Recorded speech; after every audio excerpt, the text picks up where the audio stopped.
Grūdininkų kooperatyvo patirtis Šiaurės Aruodai. Palyginus su kaimininėmis šalimis, žemės ūkio kooperatyvų Lietuvoje galėtų būti ir daugiau. Tačiau norisi pasidžiaugti, kad kooperatyvai mūsų kaime palaipsniui skinasi kelią, jų daugėja. Svarbu atkreipti dėmesį į tuos kolektyvus, kuriems pavyksta įgyvendinti savo siekius ir svajones. Toks yra žemės ūkio kooperatyvas Šiaurės Aruodai, esantis Šiaurės Lietuvoje, Pasvalio rajone.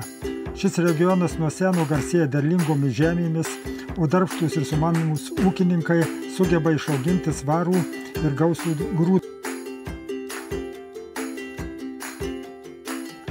Tai mes kooperatyvą Šiaurės Aruodą įkūrėm 2009 metais. Prie pradžiai 9 žmonės buvo, tada 11.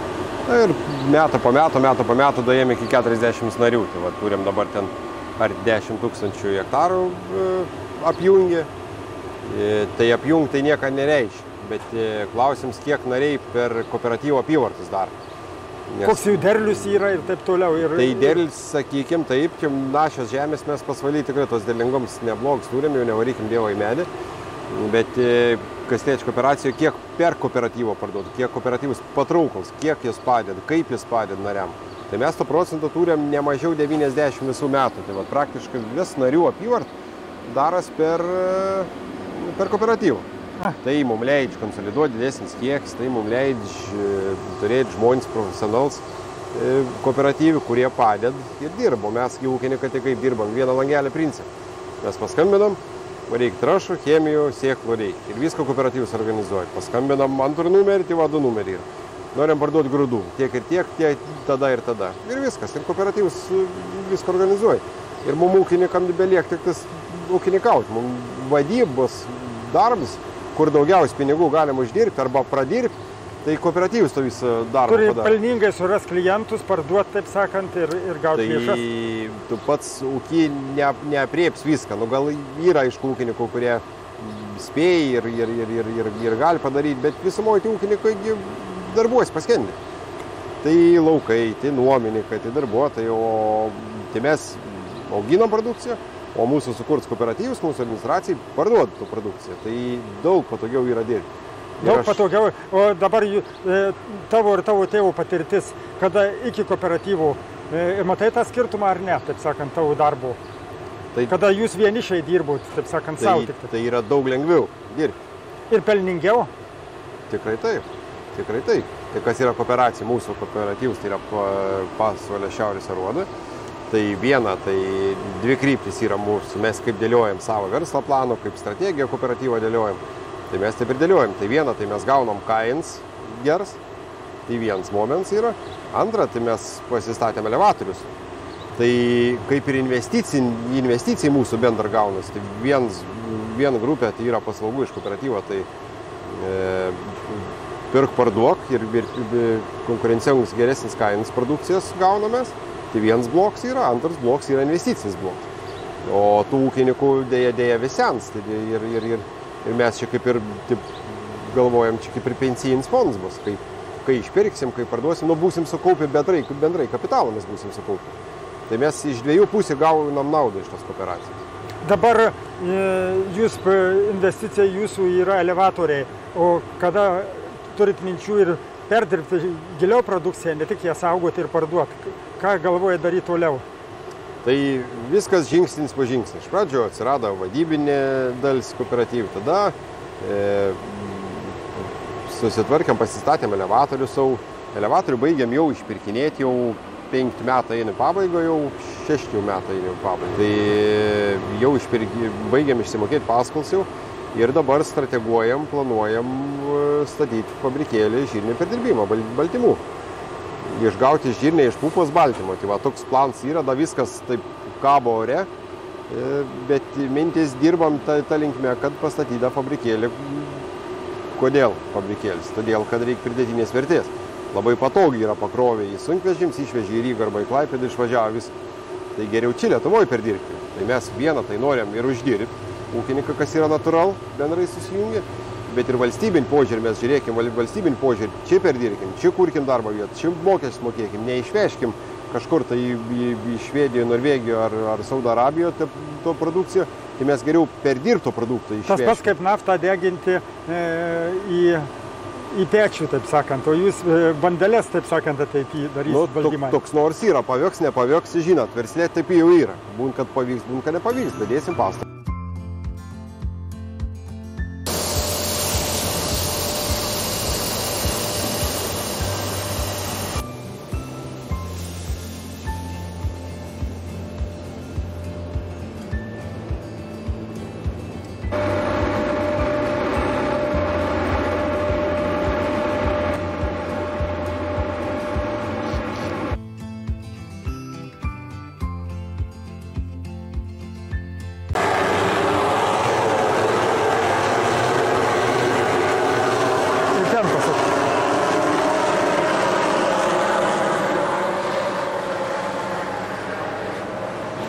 Dešimtai klasė besimokydams sugalvojo, kad bus ūkininkas. Tėvo pradžioje ūkininkavo, ten tas ūkis toli graž nebuvo toks, koks dabar yra ten. Aha. Tai, bet vis tiek toks nors buvo, senelis ūkininkavo, senelis skiepė tos vertybės, to žemė, požiūrį į žemę. Tai sugalvojo jau 10 klasė, kad bus ūkininkas. Nei klasioko, nei mokyti nelabai suprato, nes tada ta prestiža tokia toli graž nebuvo, kas liečia ūkininkavimo. Tai pabaigėm Žemės ūkio akademiją tuo laiku, 8 metais ir kažkaip taip visom jėgom į ūkį.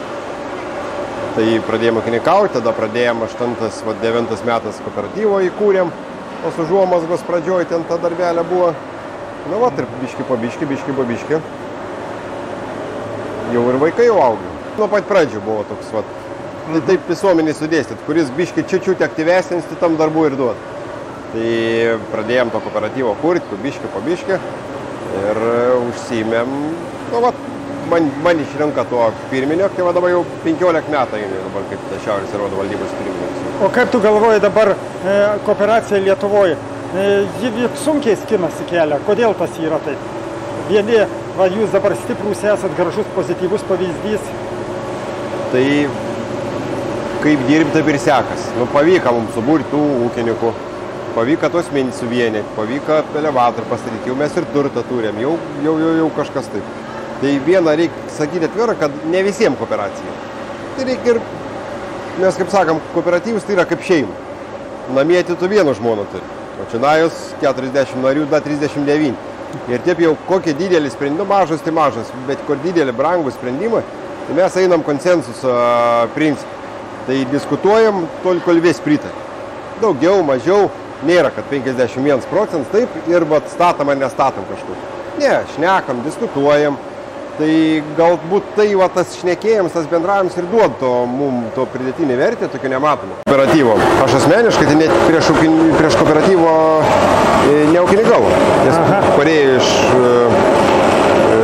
mokslo 8 metais ir mes tada įkūrėm. Aš ne kooperatyvinės ūkininkavęs, aš neįsivaizduoju, kaip reikėtų. Dabar skambio tų vadybininkų, tų firmų, begalis, su visais derintis. Šito nieko nereikia. Nuvažiavo, atsigėrė kavos į kooperatyvo, pasišnekėjo ir viskas, susitvarkė vis reikas.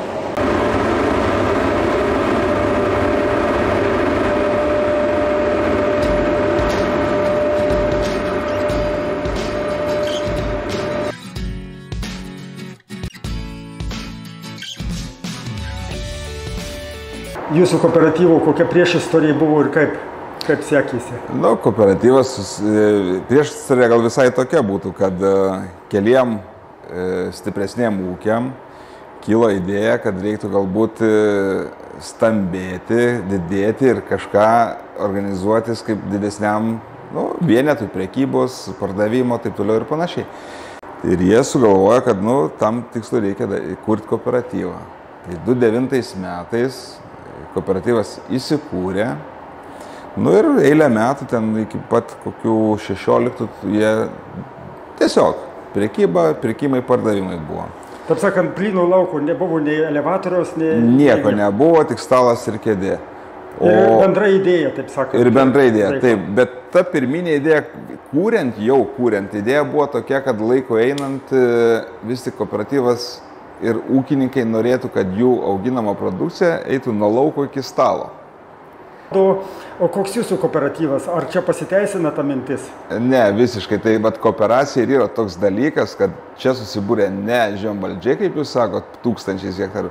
Pas mums mažiausias ūkis yra 40 hektarų, nu didžiausias turbūt 300. Tai vat vidurkį gal neišvesiu, sakykime, bet daug ūkių yra po 150–200 hektarų. Ir kiek yra dabar kooperatyvų narių? Dabar 40.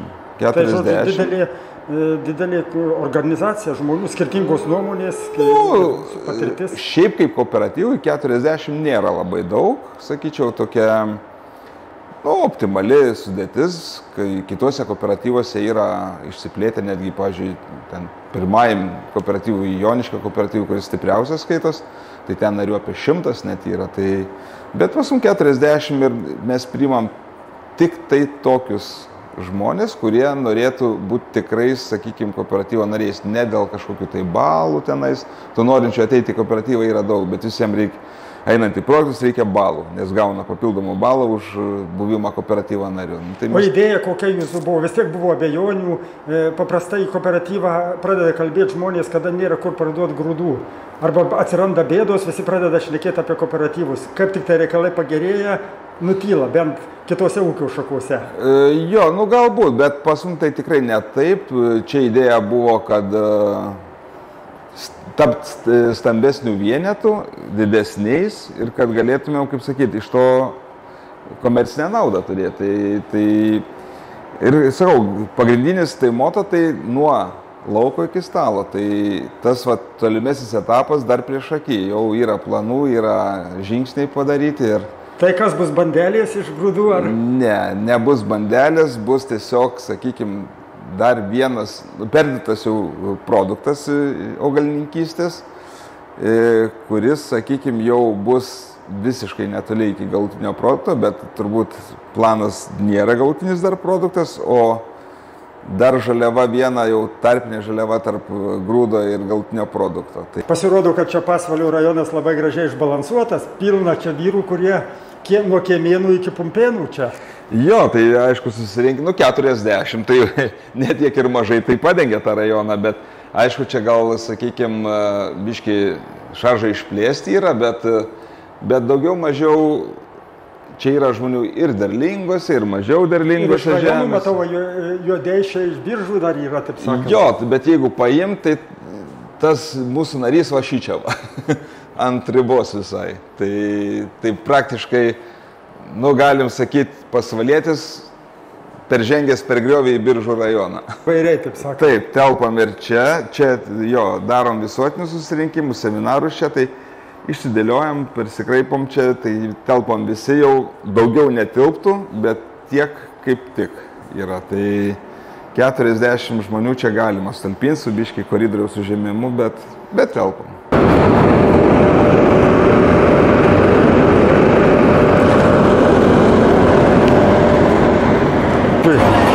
Važiavom, aplankysim ūkius. Tai va čia viena iš narių sodyba mūsų. Čia ūkis visas aplinkui, tai praktiškai kompaktiškai vienoje vietoje. Du broliai ūkininkauja, tvarkingi, gerą produkciją augina. Tai va, kaip tik išvažiuoja į laukus, jeigu jau pažiūrėti.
laikomi iš kiekvienos transporto priemonės, kur paėmėm mėginius, tai iš kiekvienos transporto priemonės formuojam dėžutės ir jas laikom 24 valandas, tam, kad jeigu kiltų kažkoks konfliktas, ūkininkas galėtų atvykti per tą laiką ir tada mėginį kartuotumėm iš naujo.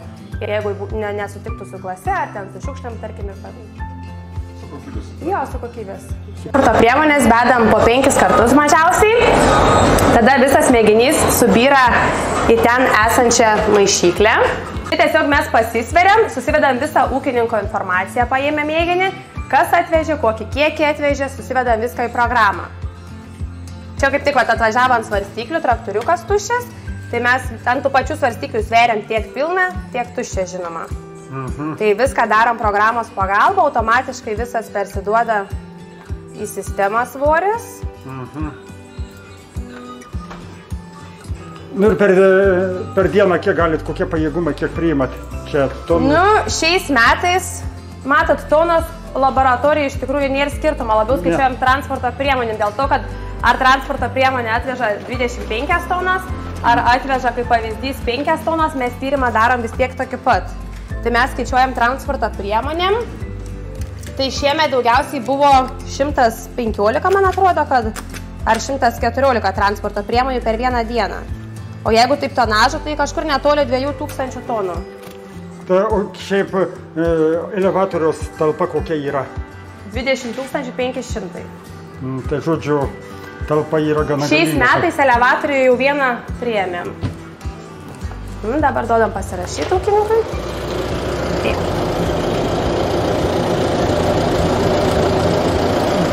Ačiū. Iki.